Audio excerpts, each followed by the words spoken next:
Parents, I'm talking to you. I absolutely get it. I got in this business for reasons that were very personal to me. And so I'm going to talk to you a little bit about what those are. I'll give you a little bit of a history, so bear with me. It's not a very long story, but I think it's kind of an interesting story, and it certainly will help you understand why I do these videos and why I own Simply Social Kids. So back when my daughter was born, she is now in 2024, she's 27 years old. She has Down syndrome. The first 24 hours of her being born, my brain was just spinning. Oh my goodness. I was like, what just happened? I did not know I was going to have a daughter with Down syndrome before she was born. And so I had to really wrap my brain around, what does that really mean for her? The night she was born, as my brain was just churning with all kinds of things, I realized that I needed to teach her certain things. First of all, I was going to need to find some patience. People who know me, I'm a little bit of a type A personality. So finding patience was going to be the first thing I was going to have to do just personally as a mom to my daughter. But the second thing that I really thought about was I am going to need to teach her social skills. If she's not socially appropriate, then people are going to kind of fall into the stereotypes that they're going to think about somebody with Down syndrome. And I didn't know if she was going to fall in those stereotypes or not at that point. I didn't really know that much about what Down syndrome was and how that was really going to have an effect on her life. I just had no idea. But I did know without a doubt that she was going to need to be socially appropriate. And so I spent my early motherhood years, she was my firstborn, really teaching her social skills. And it was just a lifelong thing where I just kept teaching her social skills. And I made these little cards that had little multiple choice questions on them, and we would review them. And a lot of the cards had things that she would do in public. Like if she saw a little baby, she loves little babies, she might want to go over a little baby when she was younger and try to touch the baby. Well, that's going to make any mother uncomfortable, that some stranger's touching their baby. Nobody wants that. So it was a lifelong journey. And I'll tell you, if you met my daughter today, she's very socially appropriate, and she would go right up to you and shake your hand, and she would introduce herself. And she has a wonderful social life, and she has a lot of friends, and she's incredibly happy. So those social skills really paid off. But what that did do in terms of my career, my job choices, was I had some heartache around thinking that she wasn't going to have friends. And I wanted to make sure that I did everything I could to give her the life, or give her the skills to have the life that she would, where she had true friendships. So, but I didn't anticipate when I had my daughter that a couple years later I was going to have my son.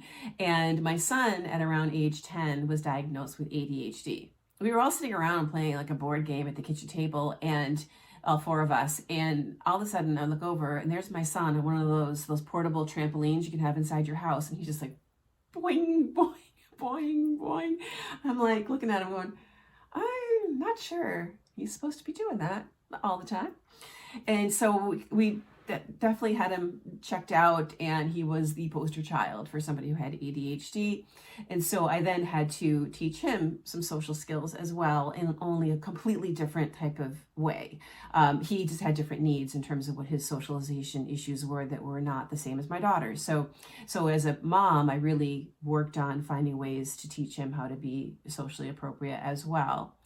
And I can tell you, when I talk to parents, and I talk to parents all day long, and I hear that heartache in their voice, and sometimes they tear up and they cry with me on the phone. I hope that they can tell that when they're telling me about how sad they are that their kid doesn't have friends, that I 1000% get it.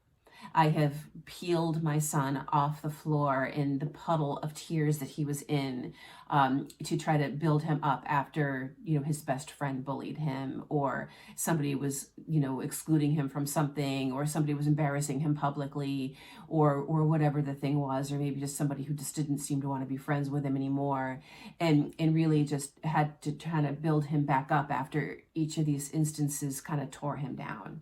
And so I get that at a very personal level. And so the work that we do, and the coaching that we do, and the program that I've created here is really meant to help kids who have that struggle. And one of the things I want to make sure that they all understand, all the kids that we work with, anybody that we encounter, is that we understand that they have really amazing qualities in them. They're not just impulsive, blurty, kids who don't understand how to make friends, who are, maybe a little too much, a little too loud, a little too busy, all of those things. Like, we don't want to focus on those things, although we are coaching them to do less of those things because we want them to get along better with others. But it's really important that they understand that we see what good people they are at their heart. And that's what I always used to have to tell both my kids for very different reasons. They were on very different trajectories, but I just wanted them both to understand that you are who you are because you were meant to be this way. There are things we're all learning because you have the struggles that you have, and these things are going to make you stronger when you're older, even though it's hard when you're in that moment. And really just kept building them up in that they had so many amazing qualities about them. So that I have to say, they're both adults today. And they both have, pretty healthy self-esteem. They both have really good social lives. They both have, very serious love interests where they're very attached to another person that way. And it's just been, they both have, just really successful, happy lives. And so it's possible to do that. I'm not going to sit here and tell you that I never had the parenting moment where, it was, I might have yelled at my kids. I for sure did that, as I was a younger mom. And I realized as I got older that was the last thing they needed from me. And so as I grew as a mom and my kids grew as kids, I figured out that, ways to kind of manage my emotions a little bit better around the things that they did that were frustrating, so that I wouldn't be one more person that cut them down.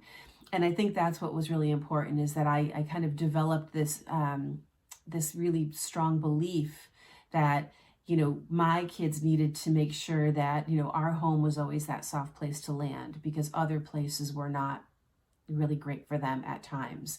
And other people, whether it be other kids or even honestly teachers, who were frustrated by both of my kids, again, for different reasons, where they would humiliate them, make them feel bad, mistreat them in some way. And so we had to make sure that, here was really the place, our home was the place where they could feel really comfortable and be themselves and be fully accepted and loved without any, without telling them they're lazy and just saying some of the mean things that I know some parents do say to their kids. We wanted to make sure that those words weren't spoken, despite the fact that we would feel frustrated with them at times. So anyway, I just wanted to come on and just talk to you a little bit about who I am and why I do what I do, and how it is incredibly personal to me. The work is incredibly important to me.